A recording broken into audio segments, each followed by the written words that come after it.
Hey guys, welcome back to the channel. As always, I'm your host, Tommy Heartstealer Kai, and today we're going to be continuing our series of The Shall We Date Ninja Shadows. And last time we left off, we accidentally had like a little anime cliche with Asagi-san, and ended up being kissed. And if you haven't seen that, I'll leave a link below. For those who are new, welcome to the channel. And so, if you guys don't know, if you guys don't remember, we disguised ourselves as our brother. Yeah, it's still kind of sad what happened to him. So anyway, let's continue with the story. That's why I should be saying Asagi is probably going to be the one taking good care of me. I will probably end up causing you some trouble as well. Do not worry about that. It is my job to cooperate with the vigilantes. After all, anyway, I must hurry and prepare for the prayer ceremony. The prayer ceremony? Asagi returned from his preparations as I stood there puzzled. The moment Asagi walked into the building, he gave me a quizzical stare. It were as if he were trying to ask me why I was still here. Unable to take it any longer, I took one step back and began to leave. I apologize for the bother. I will be on my way now. If you have time, then how about watching so you can get the idea of what a diviner does? What? I wouldn't be able to concentrate on the ceremony. Asagi wasted no time before opening his mouth. It was obvious that he was hinting that he didn't want me to leave, that he wanted me to leave. It is important for you to show Ko what kind of work we are doing. Makurun stated as if he were instructing Asagi on what he should do. After that, he looked over at me and gently smiled. And it is important for Ko as well to know what kind of work your instructor does. After hearing Makurun say that, I could not help but hesitate about leaving the room. Asagi looked back and forth between Makurun and me with a displeased expression on his face. However, Makurun paid no heed to Asagi and continued to prepare for the ceremony. If I keep pronouncing Makurun's name wrong, I'm sorry if I keep butchering his name. That's just how I'm pronouncing it. This time we are asked to pray for a leading figure of Dejima while he goes on a business trip to Edo. I think it's Edo. There is a bridge on the way to Edo that is apparently often destroyed due to the river flooding. We need to find out what is causing so much trouble in the region. Depending on the situation, we may have to drive out the evil spirits and pray for their safety during their journey. Now that I think about it, it seems to be custom for Dutch merchants to head over to Edo to express their gratitude for being able to conduct trade in Dejima. My brother told me that they also bring many Dutch goods with them when they go. It's apparently a pretty major event for Nagasaki. Oh, this is Nagasaki. Worst, saddest part of history. Bombing of I think they got hit by a little boy or Batman or something like that. Bombs. Back in World War II. My friend and I ended up doing projects on those. I can't think of words, I'm sorry. And I ended up doing Nagasaki and she did Hiroshima. Or it was the other way around. I know I did one of them. Did it 2 years in a row. Teachers never suspected a thing. But I didn't save my notes from that day. I couldn't find them on the computer. Which is sad. Well, anyway, let's continue, but this story might be getting really good. I never knew that this shrine held prayer ceremonies for the people of Dejima as well. I'm impressed. I was stuck with admiration as I watched over them preparing for the ceremony. The ceremony is about to begin, Asagi declared in a low, deep voice. Thereupon, with a serious expression still on his face, Asagi placed one white card down on the ground and began to chant some sort of spell or something. It was quite a divine, celestial sight.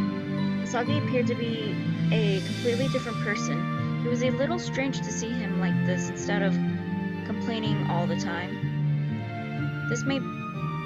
This was a new side to him that I had never seen before. He was dignified and earnest.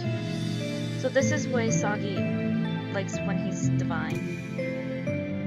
I was so absorbed in the whole thing that I even forgot to breathe for a moment. After finishing his chant, Asagi deeply bowed his head and moved back.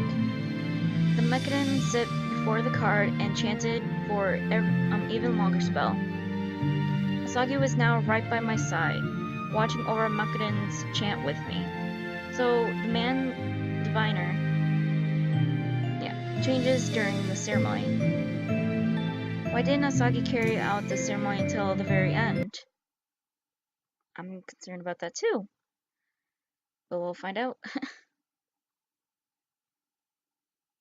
Let's see. Makaden continued to beautifully carry out the rest of the ceremony as I remained deep in thought, still puzzled to what exactly was going on. Makaden appeared to be waiting some sort of character over this card.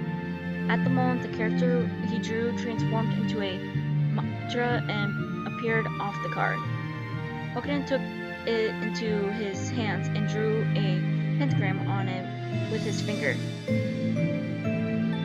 Immediately, the card burst into flames and vanished into the air. Unbelievable. It was hard to describe how elated I was after witnessing my first ceremony conducted by a diviner. As I stood there in astonishment with my eyes wide open, Makaden turned around and faced me with a gentle smile. I figured out what was causing the disaster, so I drove this evil spirit away. I'm going to go to Dejima to inform everybody just in case. Good work. After Asagi said that in an indifferent manner, I bowed to Makaden in a fluster. Asagi, make sure you see Ko off. It was nice meeting you, Ko. Makaden left Asagi with those words and elegantly made his way out of the shrine. Asagi's expression was somewhat that complex as he began to clean up the small mess that remained after the ceremony. So, I know, I'll see you off, just give me a second. I could sense a hint of loneliness and sorrow in Asagi's voice as he recurrently said that. Asagi guided me back to the entrance of Imoru Shrine. I got an idea of what kind of job you do as a diviner. Thank you for letting me stay and watch.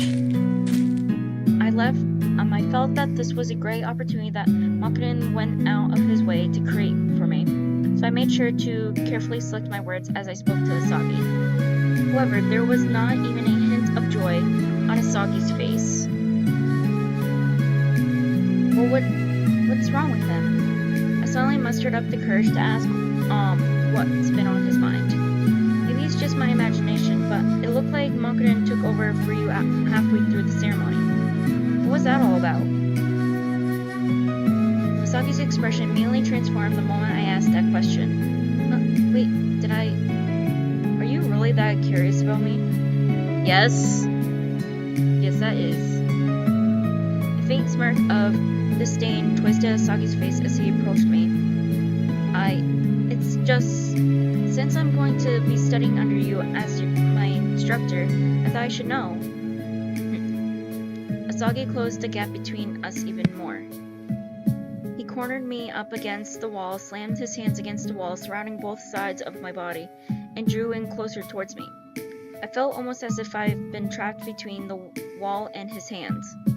Asagi was now just as close to me as he was earlier when we tripped and fell on top of each other. Asagi drew his face in closer to mine. We were so close we could kiss now. lost for words just thinking about it. I found myself now pent up against the wall. Didn't you just say you want to know more about me? Then why are you so frightened right now? Saki looked at me with a mocking smirk on his face and took his hands off the wall. I don't want you interfering with my private life or asking about me anymore, got it? Saki then turned away from me and began to stroll off. I let out a big sigh as I watched him walk away. I could feel my heart violently hammering against my chest. I'm supposed to be able to trust my instructor with my life. Am I really going to be okay? I inwardly let out a sigh and once again gazed at Sagi as he walked away. So this is the end of this chapter. Look forward to the next one. So that's the end of chapter 1. We will continue it into chapter 2 right now. And yes, our next mission is you two don't make a good team, do you? Asagi has instructed, I don't know that word, side, which I can't even grasp, but that one makes Asagi the way he is. I'll do my best to assist you too. Your first mission, right? I wish you luck. So now we're starting chapter 2. Yay! Isn't this fun? Chapter 2. I had a dream. Even though I knew it was a dream, I couldn't move my body. All I could see before me was the surprised look of Sagi's face. I felt something brush against my lips. I cannot believe something like that happened in Asagi of all people. In the land of dreams, Asagi kept repeating himself to me in a detached tone. It was only an accident. Yes, it was an accident, nothing more, nothing less. Even though I knew that deep down, I was at a loss for words, just like when it really happened. Before long, Asagi pushed me up against the wall. He then pressed his hands against the wall, locking me between his arms. Asagi drew his face closer to mine, to the point that our breasts touched. It was only an accident. Once again, all I could see before me is Asagi's face. I knew I was dreaming, but I still couldn't move my body. Oh, girl, looks like you have a crush on him. And that was when I woke up. I cast my eyes around in the room in a panic. I was in my room that was prepared for me at the Miko's salon. Makoto told me that I was to work at Miko's salon during the day. He said that I am going to be living here for now as Kagura shows me the ropes. But before I do any of that, I need to successfully complete my first mission and impress Makoto. I looked out the window and saw that it had gone pretty dark outside. Today's the day of my first mission. I was going to be late if I spent too much time putting on my disguise to hide the fact that I was actually a woman. I got out of my bed in a panic and averted my gaze to the vigilant clothes placed on top of my desk. I instantly noticed something I had never seen before lying on top of everything. A fan. I'm guessing. What is it? Okay guys, so I'm back now. I had to skip through that because I wasn't using my mouse. I was just clicking with my... Yeah, so I had to skip through that. And now we can continue.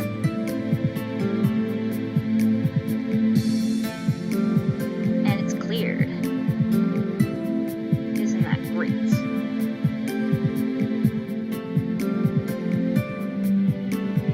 So, next, we'll be seeing if we can get the CG for it. Now, I don't know what CG stands for, but I think it's just computer graphic. But let's just continue. There was an amulet laying on top of the vigilant clothing. It looks like Asagi's amulet. What in the world is it doing here? No matter how much I thought about it, I couldn't even imagine what it was doing here. I don't have time for this. I need to hurry up and get changed. After that, I can return the amulet to Asagi. I finished changing as quickly as I could and rushed over to the room where Makoto and the rest are waiting for me. When I arrived at Makoto's room, I found Makoto, Asagi, and Kagura all waiting for me. "You're late." Makoto briefly scolded me. Those words alone were enough to let me know how serious he was. I glanced over at Asagi, but he was behaving as if we didn't even know each other. "Feel free to drop out the mission if you don't feel you're up to it. That would actually make things easier for me. Nobody's going to blame you for getting scared." As always, Asagi greeted me with ridicule. I let out a huge sigh and handed him the amulet. "This is yours, right? Wake me up next time you plan on leaving something in my room like this." I was trying to be a bit harsh on him, but Asagi handed the amulet back to me. "Oh, I wanted you to have this." It was now like I was talking to a completely different person as Asagi began giving me some instruction. "Do you really think you can back me up with those puny arms of yours?"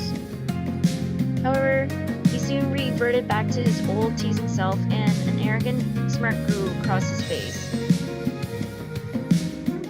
"That amulet will create a barrier around you to protect you if something ever happened. It only works once though. That will save me from having to watch over you so much, so make sure you hold on to it." The way he was talking down to me was getting on my nerves, so I tried to hand the amulet back to him once more. At that moment, "You're doing this because you're worried about Ko, right, Asagi?" Kagura suddenly muttered. Asagi and I simultaneously looked over at Kagura, as if we had no choice in the matter. You should just come out and say it. Just get to the point." Wait, does he mean? After looking down at the amulet in my hand, I look up to Asagi. "Asagi, is what he said true?" I instantly asked, to which Asagi drew me in by the shoulder in an aggressive manner. Once again, all I could see before me was his face. We were so close to one another that I thought we may kiss it at the moment. I suddenly thought back to that dream I had, and my body stiffened up. Asagi smirked as he were mocking me. Anyway, it were as if he could tell how worked up I was getting. "Hey now, don't get too full of yourself. Do you understand the position you're in right now? You need to keep your mouth shut. Do you need to help you with that?" Now he's gone too far. I had just about enough of his ridicule, so I naturally began to open my mouth to say something. I was planning on giving him a piece of my mind. Just before the fight broke out between us, Makoto slammed his hands on his desk out of frustration. "Asagi, Ko, you two are supposed to be vigilantes. Do you realize that?" Asagi and I immediately shut up after hearing Makoto talk in such a stern voice. "Asagi, with how you are acting right now, I would never have guessed that you had been here the longest. Ko, you are supposed to be learning from Asagi. This is not a mission you two can complete if you do not work together. Get it together, you two." We had sure to keep our mouths shut after getting a taste of Makoto's calm anger. Ooh, boss was mad at us. Never good. So let's see. Asagi, prize choosing premium. Ooh. Oh, we got an Asagi dude. Sweet. We can read the skin layer. Sweet. Okay. This is fun. After waiting for us to calm down, Makoto began to speak once more about our mission. As I previously mentioned, our next target is going to be the son of a Hamato who is on a killing spree in Nagasaki. The target is no slouch. I want Asagi to be the leader during this mission, with Ko on backup. A deep silence hung over the room the moment Makoto said that. After glancing over at me, Asagi leaned forward to speak. If the target is that skilled with a sword, then it would be safer if I went alone. Ko would probably be better being a lookout. Kagura is going to be the lookout, don't worry. Kagura will be backing both of you up from the shadows. I will do my best. Kagura said in a faint voice as he nodded in compliance. Asagi let out another sigh. Why do I have to work together with Ko? Do not make me repeat myself, Asagi. As a vigilant here with the most experience, you need to make sure to pass on what you know to new members. We're gonna watch in silence. Hope that's the correct answer. I stared at everyone in silence. Koto is only thinking about the mission. I have no idea what's even going on in Kagura's head, and Asagi doesn't even trust me. Can we really complete this mission together in one piece with people like this? I know I am acting a bit overconfident in myself, but I'm really worried. Plus, the target is apparently pretty good with a sword. I slowly let out a sigh so nobody noticed. I guess there's nothing I can do about it. My brother would have probably run into the same problem as me if he were here and ended up choosing Asagi. At least I can feel good that my brother didn't have to go through this. Makoto began to speak in dignified manner as he cut off anyone else from speaking. Nagasaki shall know of the vigilance bring justice. The Nagasaki vigilance leapt into the night. Asagi, Kagura, and I walked across the rooftops without making a noise. We each walked out at our own pace. Asagi took the lead, while Kagura sheepishly took the rear. Kagura appeared almost as if we were afraid to fight. I started to worry more about Kagura than myself, and I let out an inward sigh. I really couldn't help but wonder whether or not the mission is going to end well. I got nervous no matter which one of them I look at. For now, I decided to try and keep up with Asagi. Asagi, is Kagura going to be alright? He doesn't really seem to be much of a fighter. Worrying about others now, are we? You seem pretty confident anyway. I guess it would be better if you do. Asagi said before stopping in his tracks and approaching Kagura. Kagura, I know now is not really the time, but take your eye patch off for a second. Now, here? Kagura took a shaking step backward. He was shaking his head and resisting as if he were trying to tell Asagi to stop. Okay, what's going on? However, Asagi reached out his eye patch without pulling back. Asagi, you never changed, do you? Are you sure taking off my eye patch already was a good idea? Kagura's way of speaking immediately took a turn out of nowhere. What? Wait, so he has split personality, doesn't he? Ooh, and we got the best answer. Yes. And that looks like that's going to be the end of this episode, you guys. And I'll continue on next time. As always, remember to always keep stealing hearts of the Otomi boys. And I will see you later.